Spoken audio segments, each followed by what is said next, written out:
ভারতের রাজধানী দিল্লি থেকে শ্রীনগরগামী ইন্ডিগো ফ্লাইট 6E2142 মাঝ আকাশে ভয়াবহ ঝড়ের কবলে পড়ে। বুধবার সন্ধ্যায় ঘটে যাওয়া এই ঘটনায় বিমানের নাকের অংশ মারাত্মকভাবে ক্ষতিগ্রস্ত হয়। যাত্রীদের মধ্যে আতঙ্ক ছড়িয়ে পড়ে, অনেকেই এই অভিজ্ঞতাকে মৃত্যুর মুখোমুখি বলে বর্ণনা করেছেন।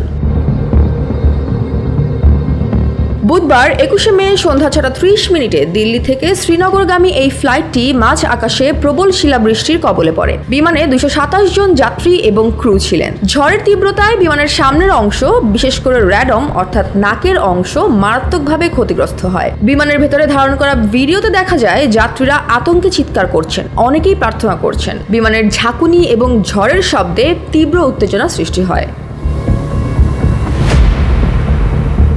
বিমানের পাইলট পরিস্থিতির গুরুত্ব বুঝে শ্রীনগর এয়ার ট্রাফিক কন্ট্রোলকে জরুরি অবতরণের জন্য অবহিত করেন। পরবর্তীতে বিমানটি নিরাপদে অবতরণ করে। ইন্ডিগো এক বিবৃতিতে জানায়, ফ্লাইট 6E2142 মাঝপথে হঠাৎ শিলাবৃষ্টির সম্মুখীন হয়। ফ্লাইট এবং কেবিন ক্রুরা নির্ধারিত প্রোটোকল অনুসরণ করে বিমানটিকে নিরাপদে শ্রীনগরে অবতরণ করায়।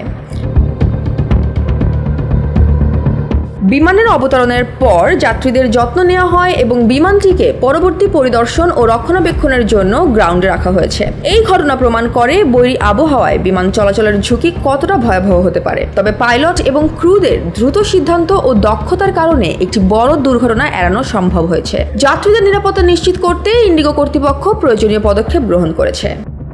Jaya Hasan, NPV news.